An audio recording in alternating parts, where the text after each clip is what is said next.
I would like to welcome to the stage first Ankith Desai, who is one of the graduate students in our master's program in Engaged Jain Studies. And his talk today is titled The Compassionate Path to Liberation from Jainism to Secular Contexts. Thank you so much, Ankith, for being here.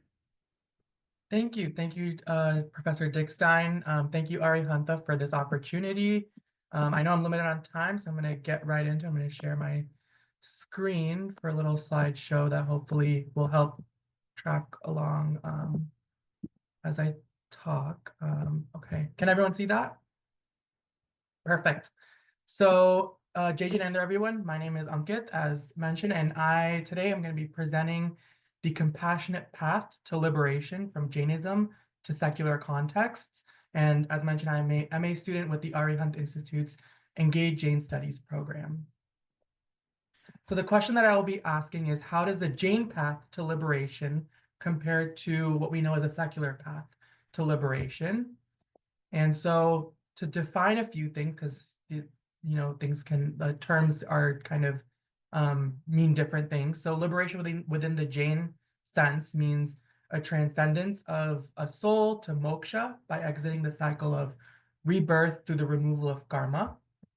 The liberation in a secular context is more of a political term of political liberation, is the attainment of equal freedoms, removal of oppression, and oftentimes the vehicle for that is social justice initiatives.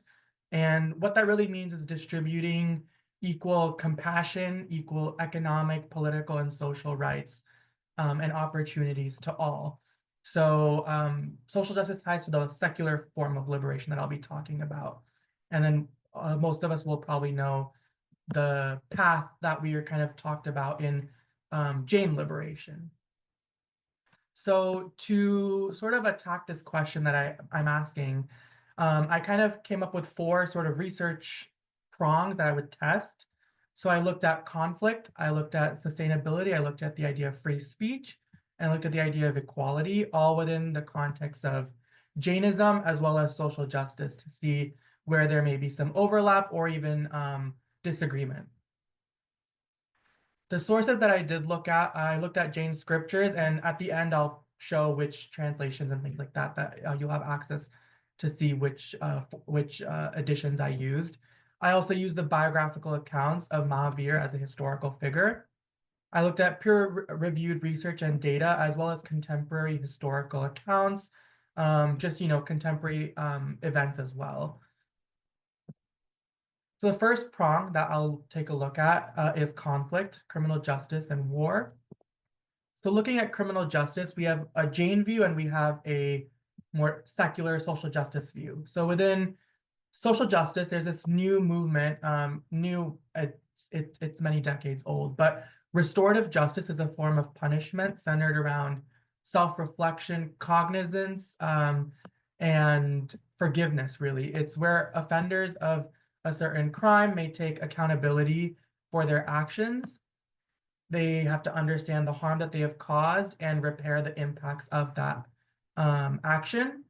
It's championed by social justice movements, especially right now to level just like disparities that exist within the criminal justice system.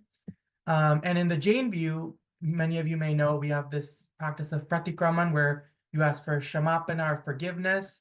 It's one of the most important rituals for Jains, and scripture even says it's one of the primary ways for a soul to shed karma to be on the path of moksha.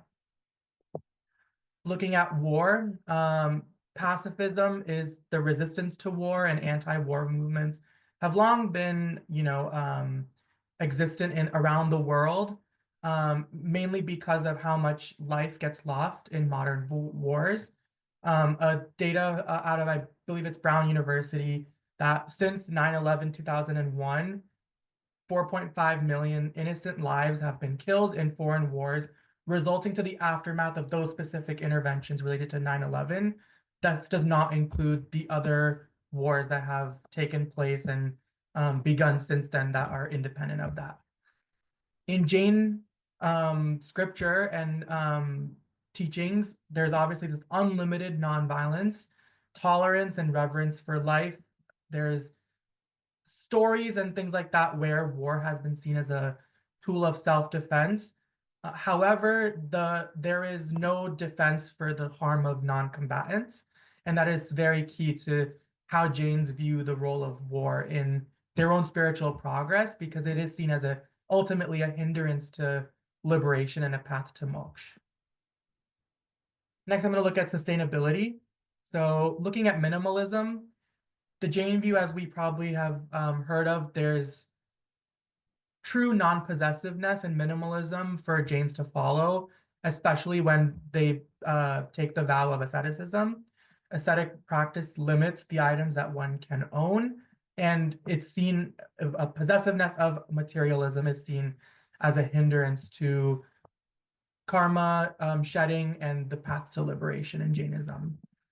In social justice, we do see a modern rejection of fast fashion, consumerism, its growth in lifestyle against accumulation.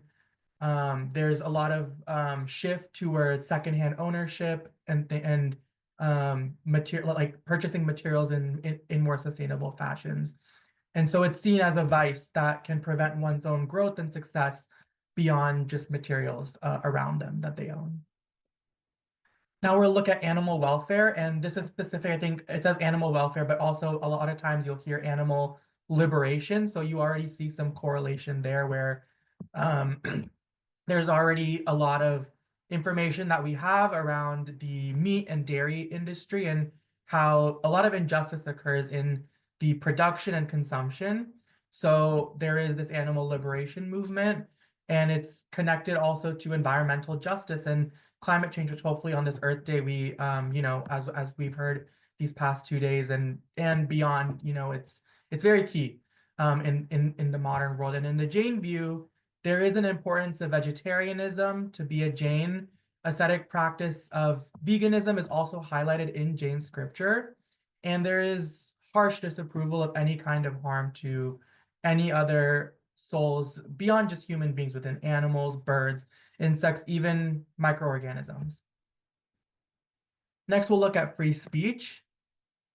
So I'm going to look at the Jain example first of how protest has been used as a mechanism to elevate diverse perspectives and views. And obviously there's encompasses as a principle supporting this idea of protest.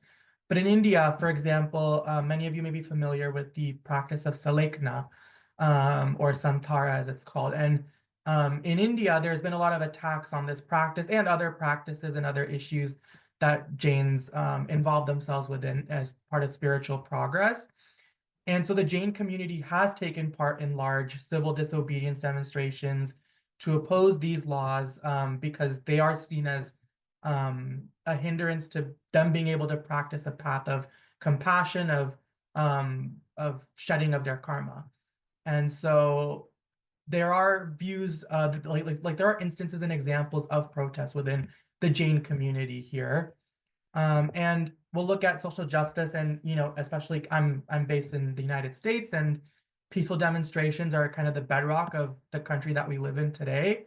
When we look at the work of Dr. Martin Luther King Jr. and the civil rights movement and the work to liberate African Americans from Jim Crow segregation in this country, we can also look at apartheid South Africa and the nonviolent protests and demonstrations that took place to liberate a group of people from oppression. It's the bedrock of those societies, and so peaceful demonstrations are key to social justice within seeking that removal of oppression for a group of people. And the First Amendment, especially in America, it's enshrined in our Constitution, so it's a very big deal of having the right to protest and seeing that as a vehicle to societal social justice progress. Next, we'll look at equality and looking at economic justice and gender.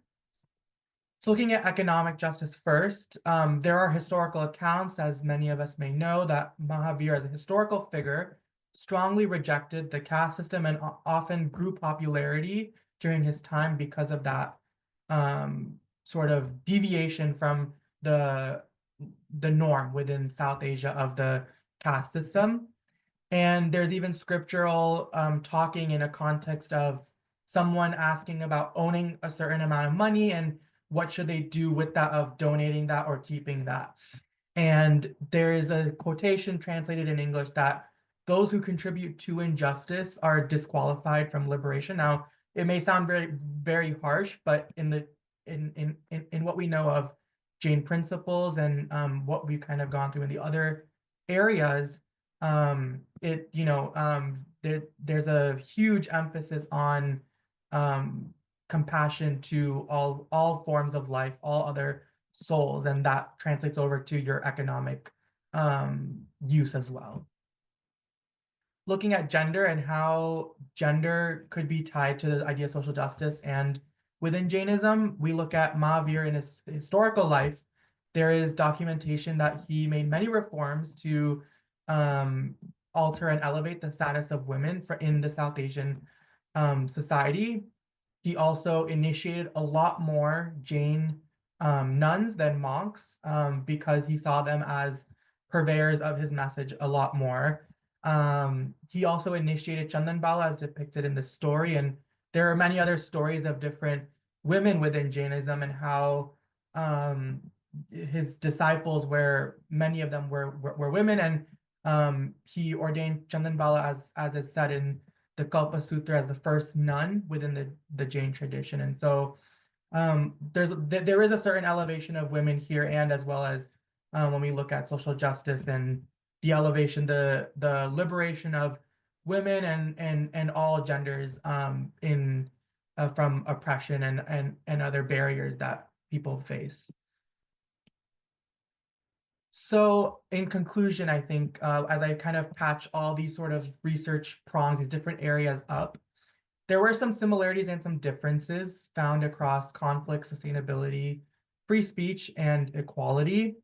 I think what was seen for the most part within these four prongs is that the path to a liberation did in fact involve similar or same practices. I think the extremity of the practice did vary a little bit.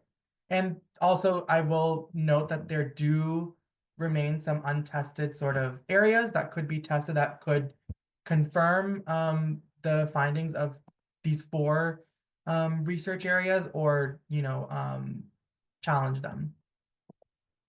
So I think where the difference really lies is the ultimate idea of liberation, of where the Jains look at it as a transcendence of a soul to moksha and removal of karma, whereas in social justice, in a secular view of a political, or like a political liberation, it's really the attainment of equal freedoms and removal of any kind of oppression that may exist, or any barriers that exist in a society.